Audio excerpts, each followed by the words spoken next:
Hey you guys, this is Cherry Blossoms, and welcome back to The Tale of the Talking Frog. So here we are at the beginning of the title screen, because I kinda messed up twice. This is the third time we're recording this. Um, yeah, so because what happened the first time was that I don't know, the audio was just weird. And then the second time, I just forgot to record the audio entirely of my voice. So it's like, wow, that is good. So we're gonna go back into it, and don't worry, I'm gonna skip through until we get to the point that we were at last, and then I'll get back to you guys then. So I'll see you guys in a bit. I'm ready, guys. I'm gonna do this correctly this time. My goodness. Okay, alright. The next day at school. According to I got missed this up last time too. According to Paracelsus, we live surrounded by various elementals. Also, I'm sorry if I butchered that name, because I definitely did. Spirits of the earth, air, fire, and water. They're supposedly quite like you and me, living their own lives right beside us, but undetectable to our coarse mortal senses. But, how would you know if it's safe to undress? Actually, the elementals tend to keep to their own.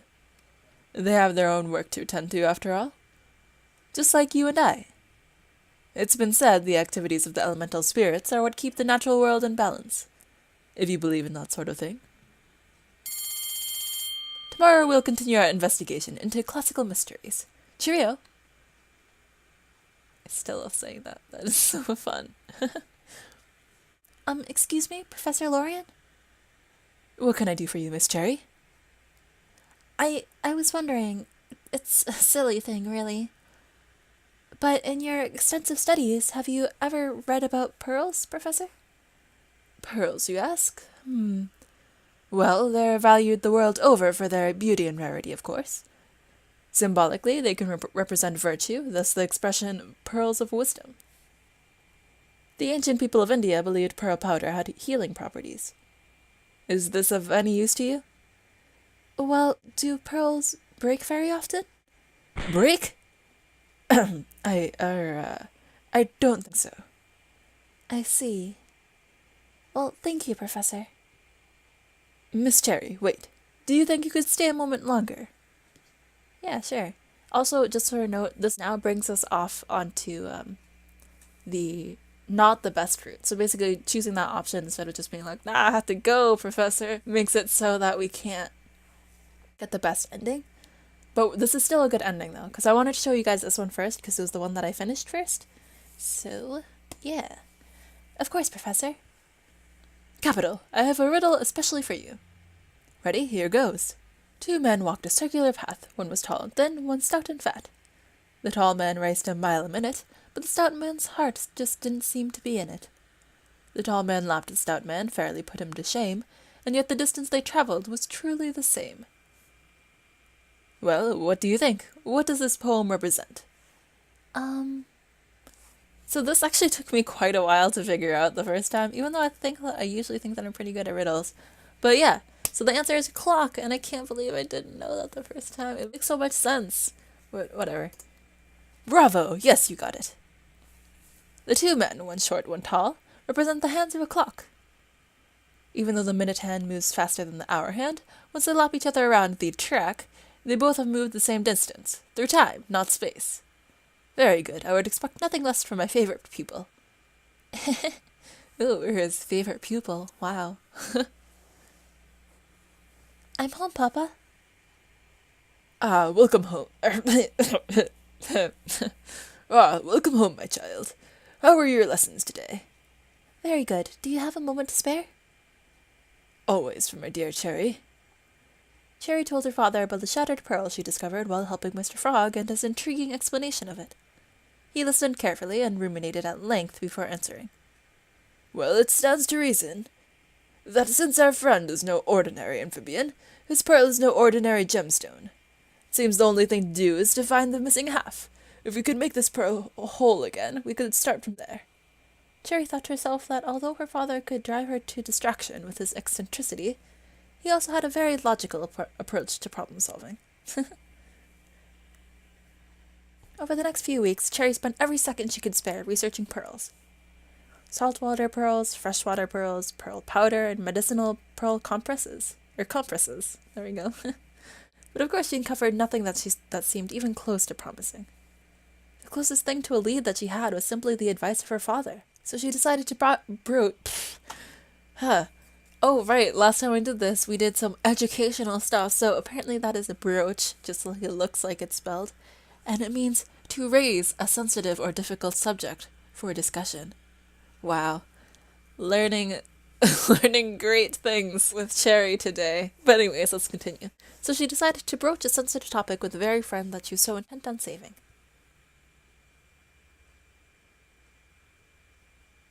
Knock knock, Mr. Frog. Good afternoon, Miss Cherry. Did you have a good day at school? Yes, I did, thanks. Mr. Frog, may I ask you something rather, personal? Certainly. Do you happen to remember whereabout in the forest you, became conscious? For the first time, I mean. No, my dear, I was quite disoriented and distressed. I hadn't the faintest idea of where I was. It was all I could do to find the sanctuary of that little pond. Cherry saw the sadness flicker across his eyes and felt sorry to bring the subject up, and it ignited a passion in her heart that she had never felt before. Aw. A passion of love. Just kidding. She wanted to help Mr. Frog so badly, she felt that there was nothing in the world that she would not do to bring his memories back. Aw. The other half of the pearl must still be out there. Somewhere. I'll look too, Mr. Frog. I'll look for you. And so Cherry set out to the woods that very afternoon. She decided to start at the lily pond. By this time the cold had come in earnest. The lilies were gone, and the pond was nothing more than a dark finger pointing towards the mountains from whence it came. Looking over her familiar spot, Cherry suddenly had the impression that much time had passed. The days where she had come here alone and sat in presumed solitude seemed like another lifetime. Mr. Frog had brought so much to her life. Companionship, conversation, camaraderie. Time to repay that debt. Cherry circled the pond, moving slowly outward. She looked for anything that glinted in the light.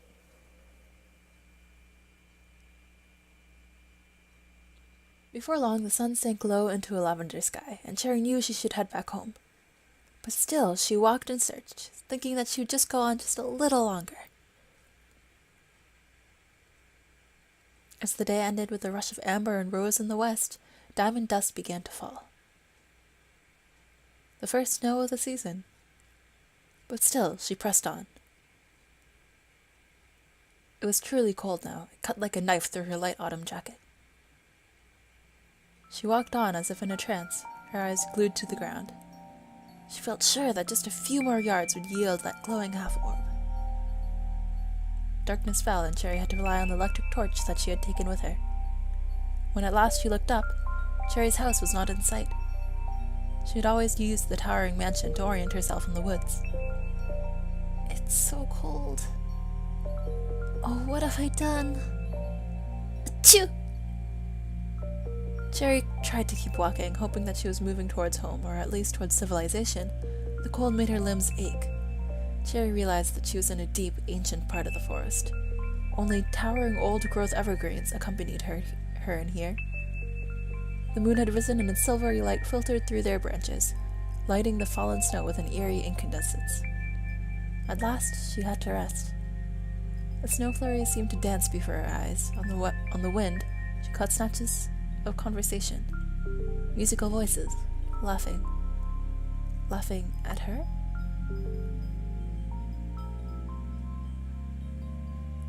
Sitting on the roots of a giant pine, she gazed up into the sky beyond. There it is. There's the pearl.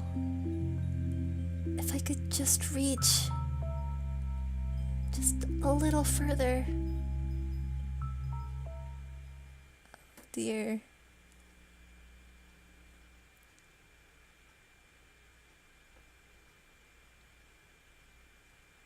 When Cherry woke, she found herself back in her room, shivering under a dense pile of blankets.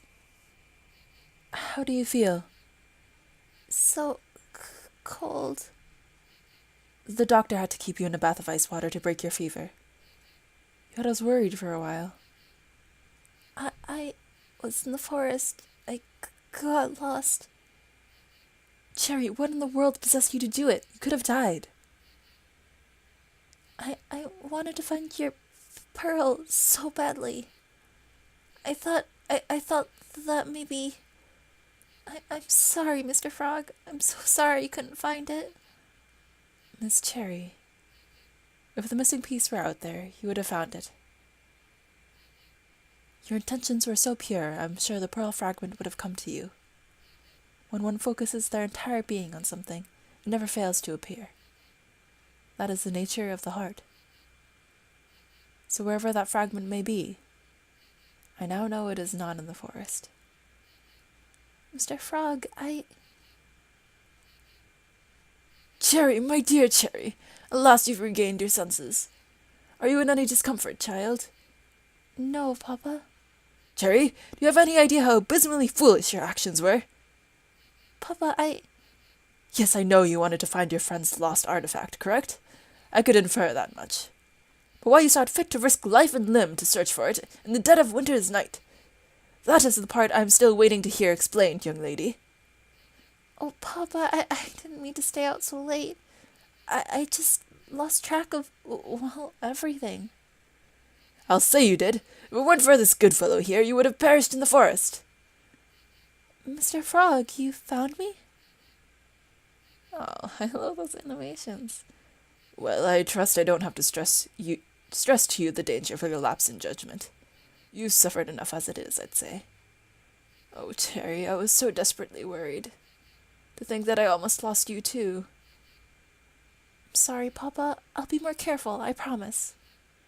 Yes, well, I'd prefer a promise to never set a foot inside those blasted woods again, but I know you can honor that one. I'm off to bed, then. If you need anything at all, don't hesitate to send for me. Good night, Papa. Good night, my dear. I suppose I should take my leave as well. You need to rest.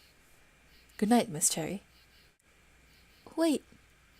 Mr. Frog, I know I've indisposed of you enough, but do you think you could keep me company for just a little while? To tell the truth, I don't really feel like being alone right now. Of course. Think nothing of it. Oh. Mr. Frog, how did you find me out there? The forest is so vast. Because in that moment, I wanted to find you more than anything else in the world. If you were anywhere in those woods at all, I would have found you. Oh, that is so cute.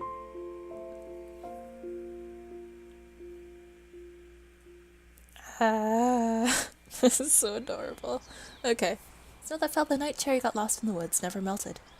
By the time she was well enough to get back into school, the world outside had been transformed into a glistening, sparkling wonderland. Like, OMG, I'm so excited. I know, right? OMG, that weird junior again. We all thought you had died. You were gone for so long. So, are you ready? Ready for what? You forgot about the Valentine's ball? Like, who is this chick? Oh, that's right. The annual Valentine's Ball at Cherry School would be held at the end of the week.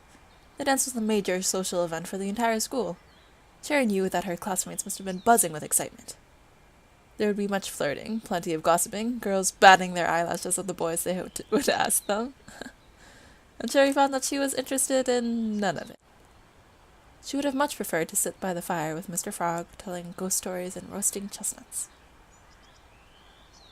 She watched the boys in the schoolyard as they tried to muster the courage to ask their sweethearts to go to the ball with them, and realized that the only person she wanted to dance with was Mr. Frog.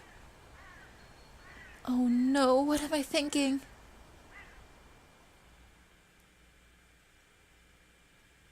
For the rest of the week, Cherry stumbled through her classes as if in a dream. It was all she could do to not think about him, and yet to think about him was all she seemed to do. What's wrong with me? No matter how wonderful he is, he's still This is absurd. I can't believe I'm entertaining these kinds of thoughts.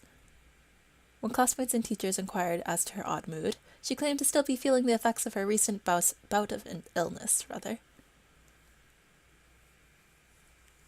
Cherry, is something the matter? Oh, not really. I guess I'm still recovering from my cold, that's all. Really? Here, let me see if you have a fever. No, I'm fine, really. Don't trouble yourself. Oh, all right. Oh, what am I gonna do?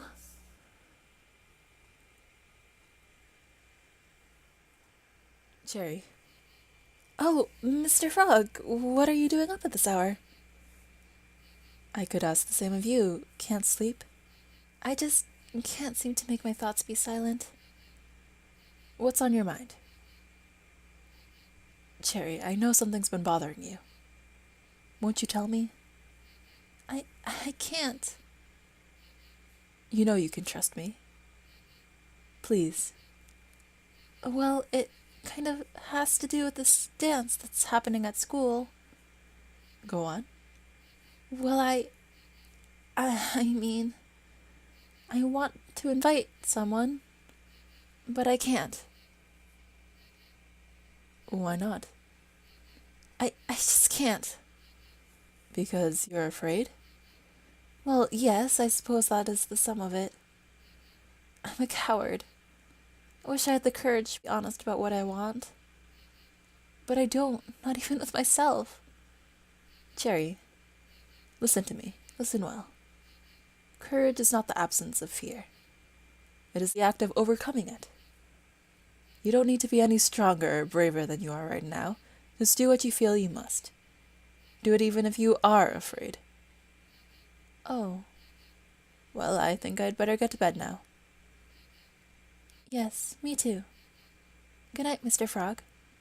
And thank you. Good night, Miss Cherry. Sleep well. Mr. Frog is so nice. Cherry felt that she had been handed some truly sage advice from Mr. Frog, but she couldn't seem to fully grasp his meaning.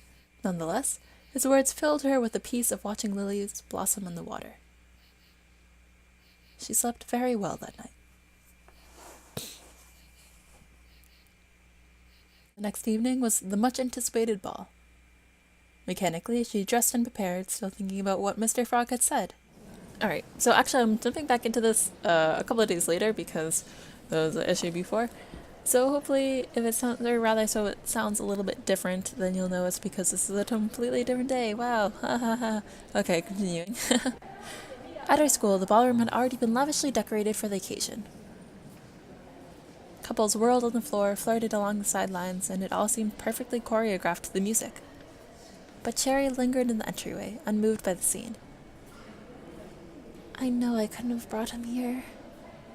Everyone would be terrified. Why, someone might even try to hurt him. He really doesn't belong in this world. Just then, Cherry spied a young man nervously approaching as if to ask for a dance. She quickly slipped away and hid behind the columns of the arcade. As she did so, she finally understood. Mr. Frog didn't belong here, and neither did she. At the simple understanding, joy bubbled within her heart like pure spring. She ran all the way home.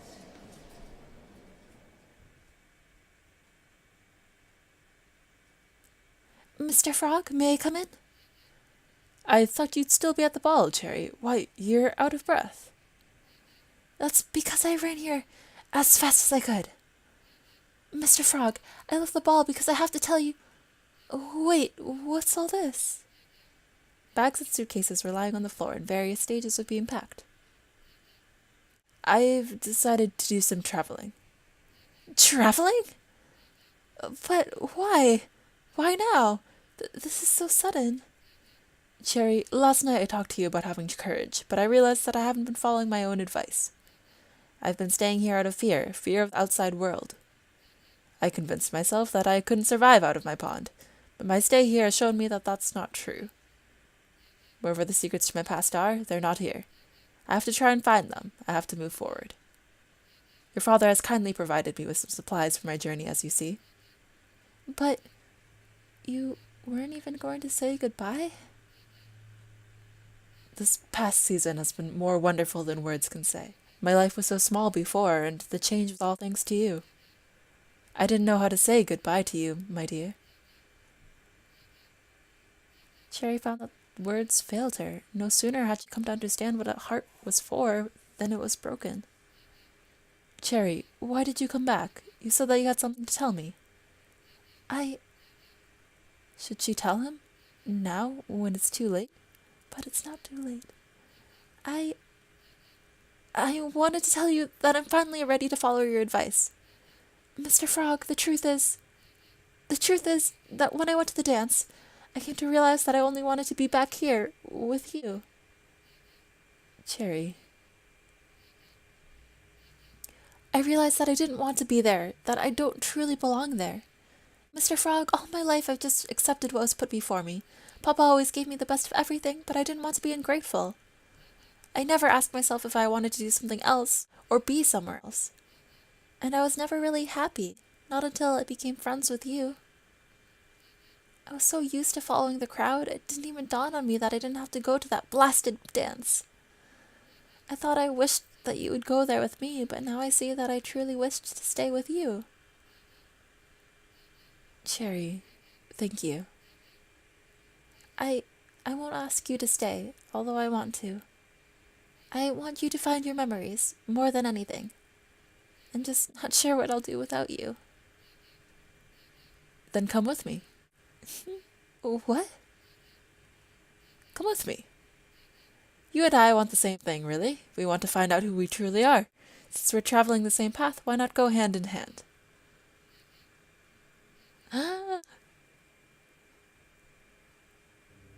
Cherry's father was crushed to part with his only child, but at the same time he understood why he had to let her go.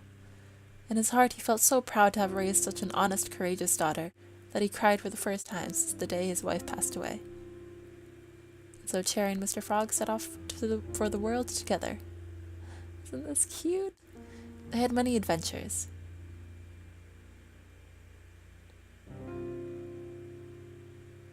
Oh, sorry, I forgot I had to actually click. I was looking at the postcards. Okay, and saw many wondrous things. Many exotic lands. They made many friends along the way. And even became celebrities of a sort. But Mama... it's a little girl.